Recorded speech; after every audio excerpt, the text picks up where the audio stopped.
I've got a business trip lined up next week. It's going to last a week. My husband announced cheerfully after coming home from work. A whole week? So far, his business trips have only lasted 2 or 3 days. 1 week seemed unusually long. This time it's abroad. Abroad? No wonder he seemed so excited. It was his first business trip overseas. Our company is planning to expand to France, and I've been chosen for the inspection. He must have landed on the fast track to promotion. Being trusted with an international project like this? Taking his words at face value, I helped him prepare diligently for the trip. My name is Alice, a 40-year-old working woman. My husband Jake is 42, 2 years my senior. We've been married for 10 years. Despite our efforts, we've been unable to conceive a child. 2 years into our marriage, we got tested and found that the issue was with Jake. I expressed my longing for a child, but Jake refused treatment, so we were unable to have a child. Still, we've managed to maintain a good relationship as a childless couple. Make sure to bring your passport yourself. 2 days before the business trip, I told him to leave his passport, which should be in his room, in the living room. The next day when I saw it properly placed there, I prepared a suitcase and I felt reassured. However, on the day of his departure, an incident occurred. As luck would have it, I had the day off from work and drove my husband to the train station. When I returned home and was about to turn on the TV in the living room, I noticed the passport still lying there. I was sure he nodded when I asked if he had taken the passport. Why was it still here? Could it be an old passport? I wondered, but upon opening it, that wasn't the case. I hurriedly tried to call my husband, but it seemed his phone was off. I sent him an email and waited, but still couldn't get through. I wondered what time his flight was. Maybe, just maybe, I could make it if I drove. I decided to call my husband's office. Luckily, my husband's senior colleague answered the phone. And when I explained, "My husband seems to have left something behind. Could you tell me what time his flight is?" He replied, "The flight should be around 10 o'clock. It was still before 9, and the airport was an hour's drive away. Even though I hadn't been able to reach my husband, I decided to take the passport and head to the airport. However, I still couldn't get through to him even after reaching the airport. I decided to wait a little longer and took a seat on an airport bench. In the 10 years since we were married, I'd never had a reason to doubt my husband. But he spent a lot of time away from home, claiming work or business trips, and I had no idea what he was doing during those times. This time too, if it was indeed an overseas business trip, he must have contacted me by now. Considering he didn't have his passport, could it be, was the business trip a lie? But when I had called the office earlier, it seemed like he really had gone on a business trip. What was going on? As I thought about these things, I started feeling irritated and decided to treat myself to a luxurious lunch alone before heading home. While I was having lunch, I tried to sort out my thoughts, but my suspicion that my husband might be having an affair only grew stronger. Normally, I don't enter my husband's room, but I made up my mind and opened that door. There, I found the dress shirts and business socks I was supposed to have packed in a suitcase. On his computer desk lay a diary. Feeling guilty, I picked up the diary and opened it. The date of today had business trip written on it. The destination was California. What does this mean? Why an overseas business trip? There was no information in the diary. I started up my husband's computer. Since I have a laptop that I use for work, I never use my husband's computer, so he probably never expected me to touch it. Without having to input any password, his computer started up. Looking through his emails, they all seemed to be work-related, nothing suspicious. I opened all the folders one by one, but nothing seemed to be of concern. Was I overthinking this? But something didn't add up. Suddenly, I decided to check his internet history. Then, I stumbled upon a shocking truth. Night fell, and I finally received a call from my husband. "What's going on? You've been trying to contact me all day." He sounded annoyed. Somehow I managed to stay calm and asked, "Where are you right now? You left something behind." "I've just landed in France. What did I leave behind?" At that moment, I thought I heard a woman's voice in the background, but I only conveyed the necessary information. "Your passport." "What?" Hearing my husband's flustered voice, I quickly lied. "Just kidding. You left behind one of your dress shirts. Can you manage with washing and such?" He sighed. "I'm not a kid. I can manage with one less shirt."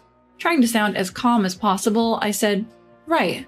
Do your best on your trip," and hung up the phone.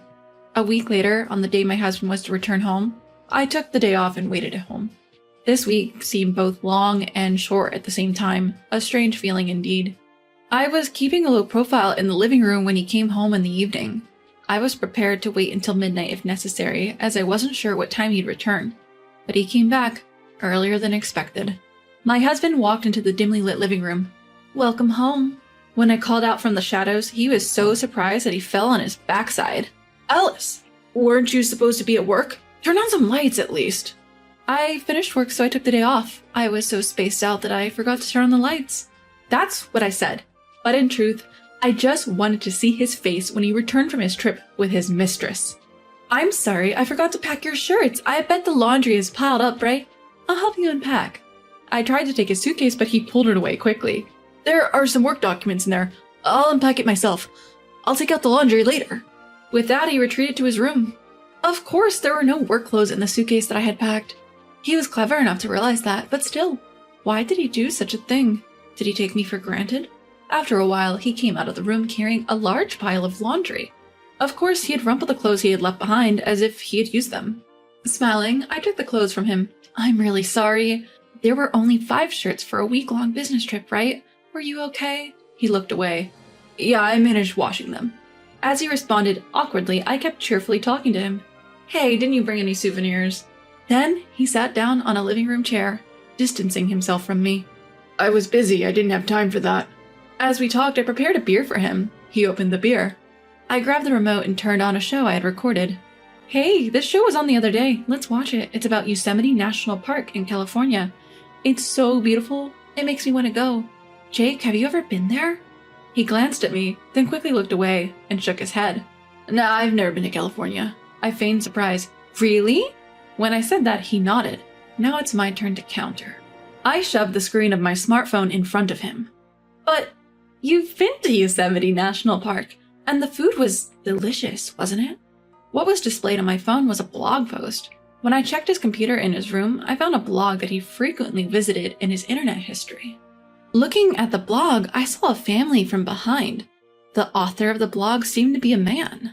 Between the man and the woman, there was a young boy. If you just looked at this, you could guess it was a parenting blog. But the problem was the man. I couldn't see his face, but the clothing and stance were undoubtedly my husband's. When I saw that, I panicked and hyperventilated. After a while, I managed to calm down and search for the blog on my smartphone. I bookmarked it without hesitation. Then I opened my planner. I hadn't noted down the days my husband was working overtime, but I did write down his business trip days. Comparing those dates with the dates on the blog, almost every post contained a picture featuring my husband. According to the blog, the boy is 4 years old. When I found this, I thought maybe my husband wanted a child and was having an affair with a single mother, playing house. When I showed the screen of my smartphone to my husband, his gaze stuck to the screen, frozen. "This is your blog, isn't it?" My petrified husband started to wave his hands in panic. "Huh? What are you talking about? What do you mean?" I could tell his voice was rising, and more than anger, laughter welled up within me. I pulled out my husband's casual clothes from the laundry he had given me earlier. "You wore this outfit yesterday, didn't you? Look at this picture. You're diligent, updating your blog even on a trip." I showed him another blog post. "And this outfit is the same, right?" To prevent him from making excuses, I had taken his clothes out of the chest of drawers. As I pulled out his clothes while comparing them with the blog, my husband seemed to give up, started to sob, and began to kneel down in apology. "I'm really sorry. It was just a momentary lapse. A girl I met at a bar seemed to take a liking to me, and she said she was a single mother, so I got caught up in advising her." "Oh, isn't that interesting? Taking your mistress along on a company trip? How impressive." As I looked at my husband with cold eyes, he continued without looking up. "No, you've got it wrong. She wanted to go to California, and it just so happened my business trip was to Yosemite, so we met up there." "Are you serious?" My husband kept his head down and begged for forgiveness. "It was just a moment of weakness. I'll break up with her. I won't see her again, so please forgive me." I let out a sigh. That's a cheap apology. With that, I placed the divorce papers in front of him. When he checked the divorce papers, he once again apologized dramatically. "I'll pay compensation money. Don't say we're breaking up." I could only sigh. Cheating for 5 years on a whim, that's half our married life. Upon hearing those words, my husband's face changed color. I continued. So you thought if you said it was a business trip abroad, you could secure time for a family trip? Saying you're going to France but actually going to California? What's that about? At least bring your passport properly. Didn't I check whether you had your passport this morning? It seems you didn't check properly because you didn't need the passport anyway. At that, my husband looked up as if he had realized something. On the phone you said I forgot my white shirt. That's right, I heard a woman's voice from behind you and you lied to me that you were already at the destination. So I assumed you were lying about the passport. If you had realized that you really forgot your passport, you might have run away as it is. When I presented my husband's passport to him, he seemed to finally realize he had left it behind. My husband kept apologizing, but I didn't intend to let it end there. If you admit to cheating, you shouldn't have to lie. I showed him a certain investigation report and bank book. Interesting enough, my husband turned pale. You met her 5 years ago, and this child is now 4. It seems you acknowledged this child on your own, and have even been paying child support. When I found evidence of his affair in our bedroom, I immediately called my lawyer friend. She agreed to meet me that very day, so I took as many pictures as I could of my husband's diary, the clothes he wore in his blog posts, and headed to meet her. My friend agreed that he was undoubtedly having an affair and suggested that I hire a private investigator for more concrete evidence. The investigation confirmed without a doubt that the child was indeed my husband's secret offspring. After that, I went back home and checked my husband's bank book, only to be shocked once more. 60,000 yen was being deposited into the same account every month. The account holder's name was a woman's. It was probably child support.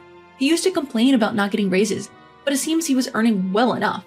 The money was just disappearing into child support. I might not have noticed if it weren't for this. We each managed our own bank accounts, and this wasn't the account we used for household expenses. I would never have seen it. My husband turned pale and couldn't utter a word. I showed no mercy. After all, you're not supposed to be able to have kids, right? Is that boy really yours? When I laughed and said this, my husband finally retorted, That hospital's examination must have been wrong. It was your fault we couldn't have kids. Well, that doesn't matter anymore. I've left everything to my lawyer. Thanks to you being away on a business trip to France for a week, I've gathered plenty of evidence. When I said this in a sarcastic tone, he became enraged, realizing he had no way out. I'll pay whatever compensation I owe, just get out! I picked up the voice recorder that I had left on the kitchen counter. Everything you lied about is recorded here. Bye. I had decided to bring up divorce, so I had recorded everything just in case. My husband was alternating between anger and panic. I didn't pay him any attention and walked out of the house with my bag. My husband watched me leave without much resistance, perhaps thinking I might return if he apologized again later. After all, as far as he could see, everything in the house remained untouched. I wonder when he'll open the door to my room. I've moved out all the necessary items, so my room is now completely empty. Thinking about this made me feel somewhat happy, and I returned to my company dorm. Later, I formally requested compensation from my husband, and the divorce was settled smoothly. Of course, I also received compensation from the woman he cheated with. My ex-husband was berated by his mistress for revealing their affair. However, he seemed troubled by something I had said, so he asked her if the child was really his. She replied candidly, I don't know whose child it is. At the very least, you were just a cash cow. My ex-husband sent me an email detailing his side of the story with the other woman playing the tragic hero.